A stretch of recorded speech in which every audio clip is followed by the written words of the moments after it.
Today, the UK handed over global climate leadership here to Egypt. This city will welcome leaders from all over the world. Even though COP meetings have been traditionally about government officials meeting their counterparts, private companies have been playing a bigger and bigger role. Australian mining magnate Andrew Forrest will be one of the most influential private sector voices at the UN Climate Summit in Egypt. He was one of just a handful of CEOs invited to last year's summit in Glasgow. Get to work, Prime Minister. Make it happen. Where he discussed clean energy with US President Joe Biden. The year since Glasgow has seen more natural disasters, like the floods that submerged a third of Pakistan.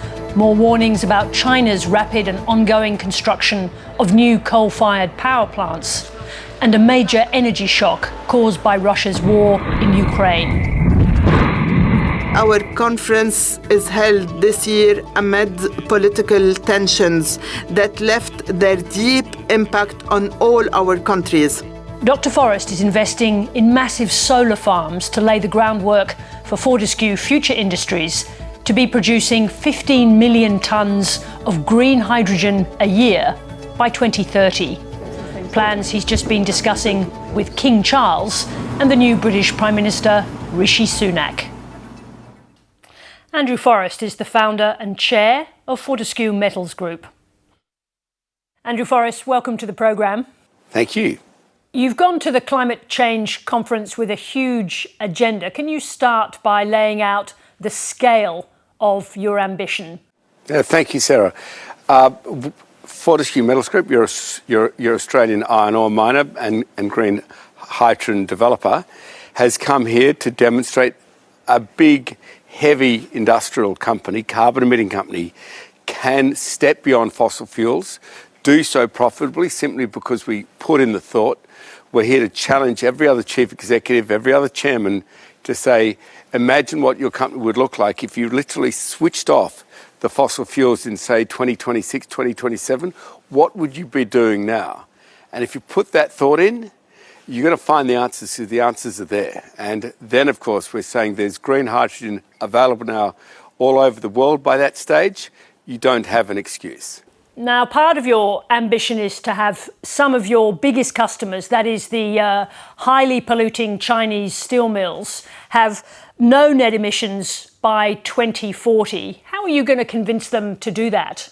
By making hydrogen available, and I'm not alone here, there's some really spectacular entrepreneurs in China, but by making hydrogen available to them at affordable prices where they see the immense efficiency of putting hydrogen into their blast furnaces instead of dirty metallurgical coal, pumping up their stacks pure water and not filthy carbon dioxide and other elements, and explaining to their politicians, if they look at the smog over Shanghai and Beijing and over Wuhan and the other capital cities, if they actually want to get rid of that completely, they can either shut down their steel mills, which means shutting down their economy, or they can replace what they make the steel with green hydrogen and therefore have pure water mist instead of dirty, eventually deathly smog over their cities.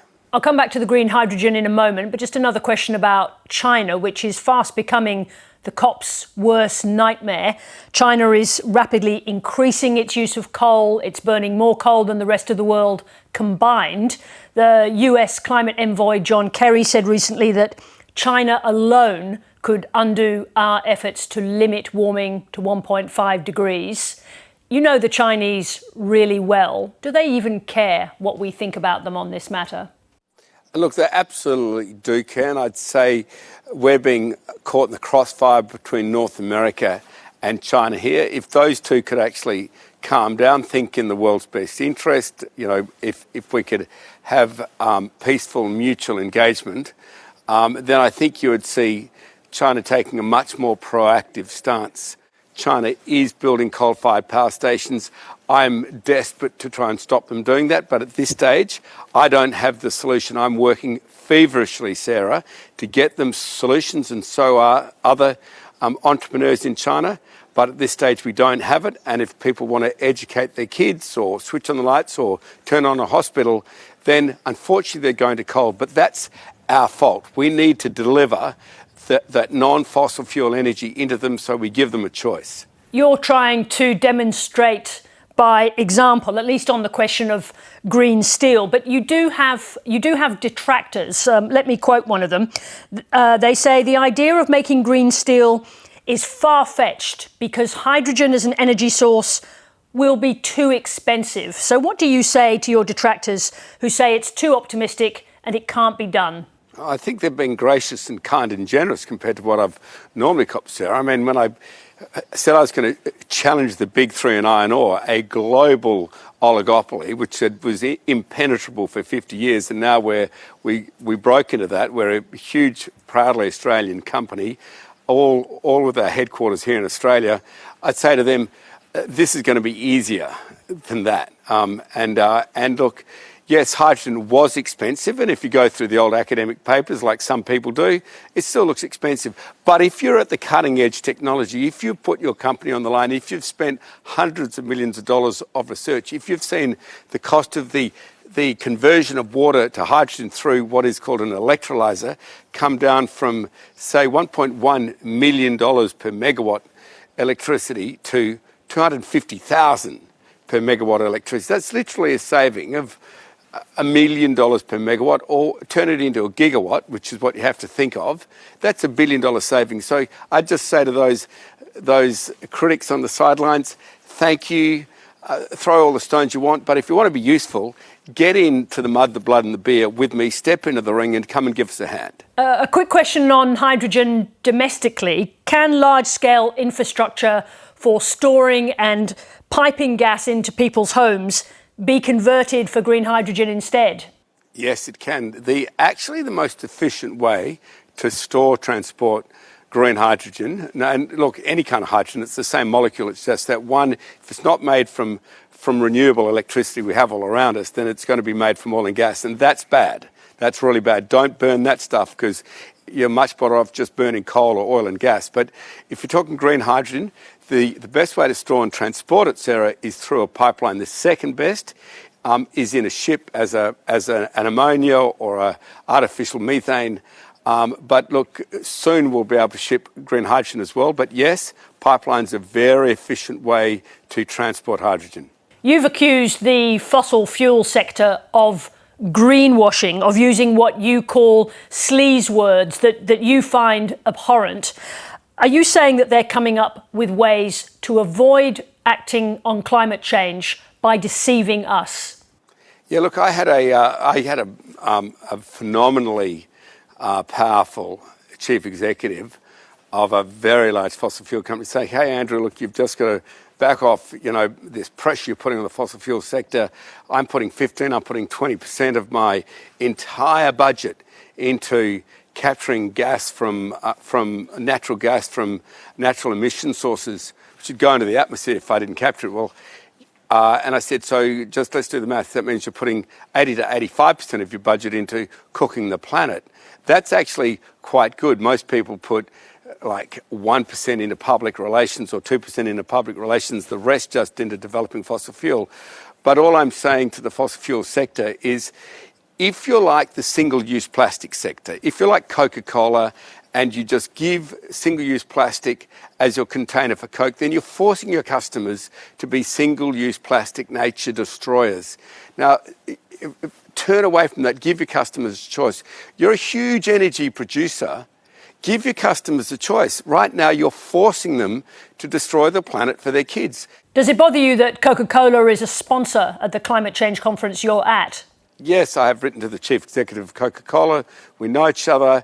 We have a very large system called No Plastic Waste, which really gets away from the greenwashing of so-called plastic recycling when it's not, and does proper industry-scale plastic recycling.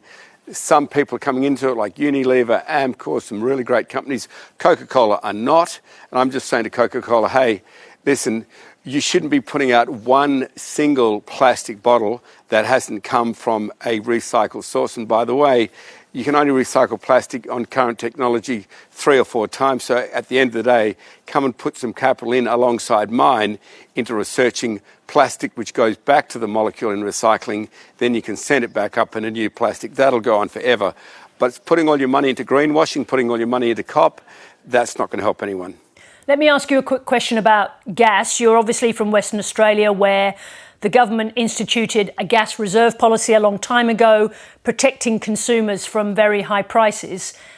Given the very high prices that we're now seeing in the rest of the country, what should the Australian government do to protect people facing increases of over 40%?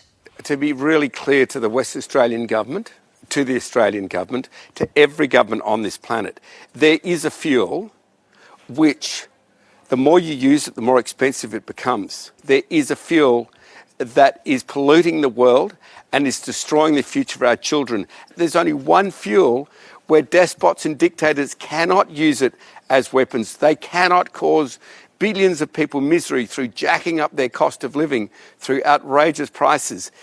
That fuel is renewable energy. We now must wake up to this, take the cold shower, realise we're just digging ourselves into a deeper and deeper fossil fuel hole.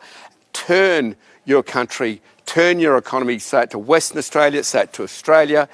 There's one fuel which the more you use it gets cheaper and cheaper and cannot be used by despots, and it's all around you. Let's get after it. Andrew Forrest, thank you very much for joining us and good luck at the conference. Thank you, Sarah. Thank you for your time.